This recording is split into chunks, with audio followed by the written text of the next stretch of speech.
Let's return now to the strike action going on today. Workers at the UK's largest telecom provider are walking out today in a dispute over pay. Well, the General Secretary of the Communication Workers Union, Dave Ward, joins me now from the picket line. So, Dave Ward, why are you striking? Yeah, good morning, Anna. Well, our members, this is the first strike in over 35 years across the BT group. And the reason that we're striking today is because the guy who runs BT, Philip Jansen and the board, are ripping off the workers and ripping off customers at the same time. So what we're seeing at the moment is the company posting profits last year of £1.3 billion.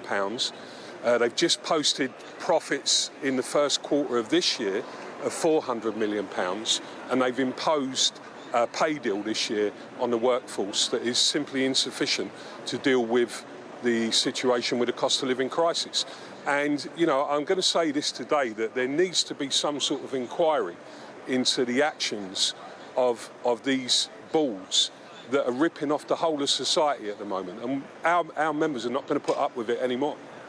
Well, yes, and the BT boss himself, though, says he thinks what workers have been offered is fair and affordable. He says it compares really well with any other company. And he said he's sad and disappointed that the strikes are going ahead today. He says that workers at BT have been offered the biggest pay rise for 20 years. Well, that's not true. And the reality is our members never had a pay rise the year before. They had a one-off bonus. And this year, what they've offered is insufficient. I mean, this is against the background as well. When I say that they are ripping off people and our members are feeling disgusted at the actions of the CEO and the board, these guys, he got a 32% increase. And I just don't think that this is acceptable anymore today. I think every single one of your viewers will understand that this level of inequality in the way that workers are being treated versus the companies themselves. They gave £750 million to shareholders before they then imposed an inferior pay deal for workers. This can't continue. People are not going to put up with it. But meanwhile, around the issue of strikes, there's been a lot of news, hasn't there? The Labour leader Keir Starmer sacked his shadow transport minister Sam Terry, who joined the picket lines, hadn't he, this week? He said it was for doing unauthorised interviews with the likes of us here at Sky News and was making policy up on the hoof. What do you make of Labour's handling of the strikes? I mean, look, that's a matter for Keir Starmer. But I have to say that from where I'm sitting, it looks to me like Labour want to win an election without any principles. And I think people will see through that over time.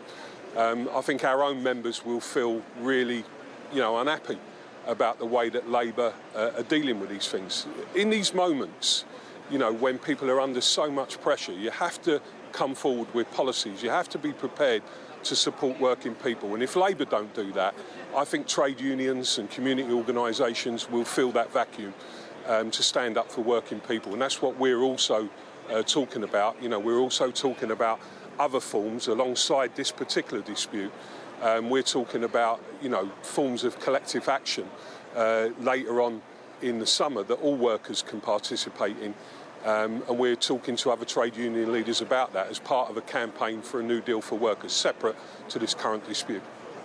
Well, expand on that a little bit. I mean, Labour's former Shadow Chancellor, John McDonnell, said that he would support a general strike where different industries coordinate action. Is that something that you would look to do? Well, the general strike took place in 1926. Our focus is on our members primarily.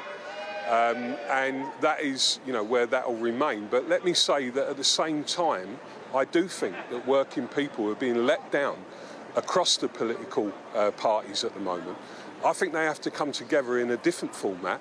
I would support a new social movement led by trade unions, community organisations to stand up for working people. And we are talking to other trade union leaders and the TUC about forms of collective action that we could all take. So, that will probably start in the next few weeks.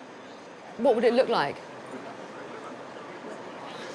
Well, I think that's for us to have those discussions. I think there'll be a moment probably where we'll hold a press conference and we'll be happy to talk to you about what that looks like.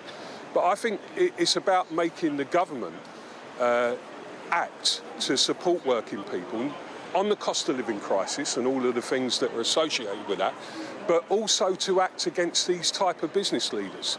You know, you can't carry on here letting these type of people live almost in a parallel galaxy, let alone a parallel universe, and treat their workers the way they are, and they are ripping off customers.